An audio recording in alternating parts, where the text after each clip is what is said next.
No, look, you see, that's the beauty of football. Last week it was all like panic stations. All my days, Tottenham 1-2 in the North London derby. Arsenal drop points. Like, oh my gosh, what's happening? This and that, panic stations. Obviously, then we got the midweek win against Brentford. That was good, just kind of like start getting the winning streak back on again. And obviously, with this game starting out, I did think that Rice and Saka would be back. We were hearing rumors about that, and they turned out to be in the starting lineup. So I was like, all right, cool, yeah, like we got the team back. Do you get what I'm saying? We need to get this W quick. Obviously, next week City, so we needed to, I can't lie, we needed to destroy Bournemouth, just for that confidence in it. But early minutes in the game, bro, you see this ball from Odegaard? That's kind of that's Ozil-esque. You see that? That's Mesut Odegaard right here. Yeah, that ball he flashes just over the top to Gabriel Jesus, and somehow he redirects the header off the crossbar from a tight angle. Ball bounces across the line, and guess who's there to nod it in? Starboy Saka. So at this point it's 1-0. I'm like, yo, like, yeah, today might be it. We weren't thinking that Saka was gonna start. We were thinking Saka was injured like 15 minutes or whatever, and he's already back. So I'm like, yeah, it's gonna be a good day, man. Yeah, we're cooking. I can't like Eddie's getting a lot of joy in terms of like in behind. So we're just like putting balls in behind. He's kind of like running the channels, work ethic. You know what Eddie's all about. And yeah, I can't lie. This challenge from Aaron's was wild. Eddie ghosted past him, and yeah, it was a Stonewall penalty. And let me not even lie to you, it was a Stonewall penalty. And at this point, I'm like, you know what? Just before halftime, we're gonna add another goal. Go 2-0 up before halftime. That's big. Obviously, because sometimes when you go just like 1-0 in at halftime, you still got a massive job on your hands. I'm not saying 2-0 makes the game over, but it gives that that cushion. So we needed that. So how we've been doing with penalties this season. Might be Odegaard, might be Saka. One man's gonna hold on the ball, and next man's gonna take it. But in this situation, it was Saka that actually, was holding the ball for Martin Odegaard. Alright, but cool as ever, he's dispatching that. Technician, come on, lads. Like, what did we expect? Just rolls it in, sends Neto the wrong way, and it's 2-0, and I'm like, alright, cool, it's 2-0. First half, like, we haven't really had to move mad. Like, we've just been chilling in like second or third gear. It's actually quite comfortable. Ray's looking composed in goal. The defense is looking steady. Like, it just felt like quite comfortable. Havertz going through the paces, Rice covering ground, Odegaard pulling strings, Jesus worked great, Eddie worked great, Saka just being Saka. Like, things were clicking without us having to overexert ourselves. So 2-0 in at halftime, I'm like, calm. I'm taking that. So we go in at halftime, and I felt like, this might be a game that, we might not have seen the last of Havertz in terms of like what he produced in the first half. I was thinking, what, if ever there's a time for him to get his confidence, back up, it was today's game. Started, we were cool as ever. We were literally bopping the ball around.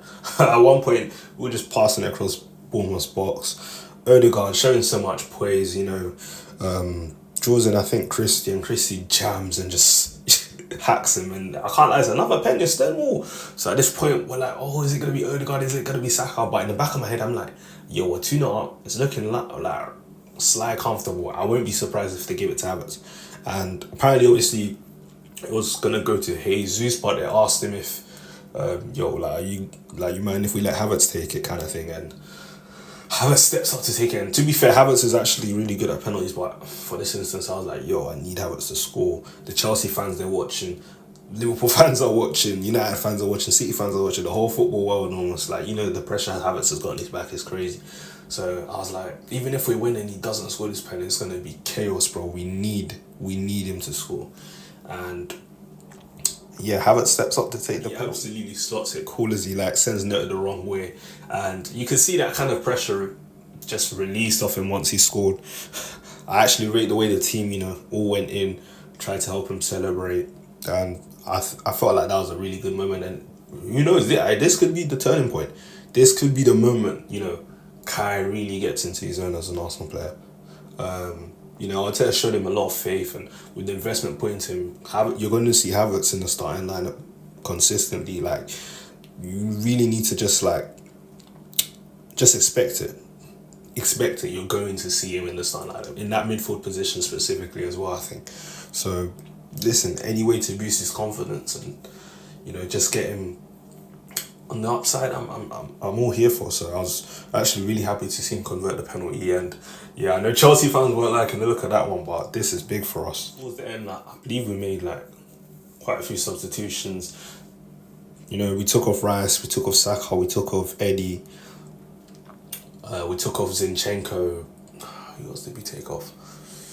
Yeah, we took off Havertz so that he could get the standing ovation. We brought on Tomiyasu, Jorginho, Nelson, Smith Rowe and Vieira, so you know, just to freshen things up and, you know, just see out the game. It's important that we actually give, you know, our other players in our squad minutes, because they're gonna have to play an important part of sometime. You saw when Jorginho actually came on in the NLD. I don't know if it's because he was a bit cold from, you know, not having enough minutes, so he kind of jammed when we scored and, you know, gave away the ball. But it's important if you can give players minutes in the squad, like, do it, because you're gonna have to call up on them like later on in the season. But yeah, man, it was nice for, like, you know, to see Smith Rowe get a run out.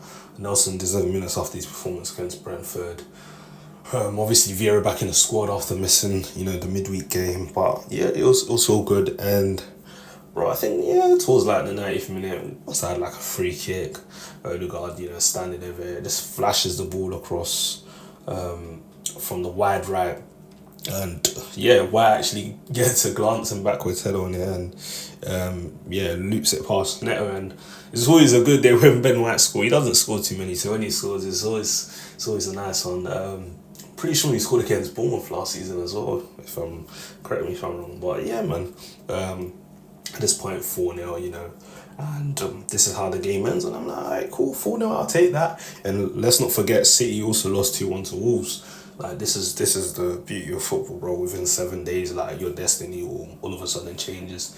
You know, that's why when you're like doing great, you should never get too gassed.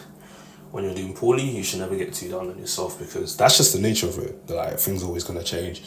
You just kind of need to, I guess, be in a neutral space, especially as a fan. Sometimes it's hard for people to be objective. I know there's a lot of emotions and stuff like that in football, but bro, I'm telling you, when you're objective, you'll see things for what they really are, and you'll be able to kind of keep your head screwed on.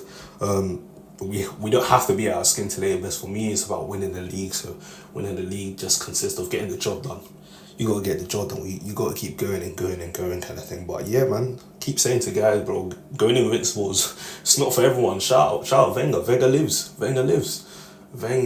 As great as this Pep team, you know, is and has been over the years, hasn't been a team that's been able to go invincible. And that's just, you know, the difficulty of the achievement. That just, you know, makes the achievement look even more crazy. Just shout out Wenger for that one.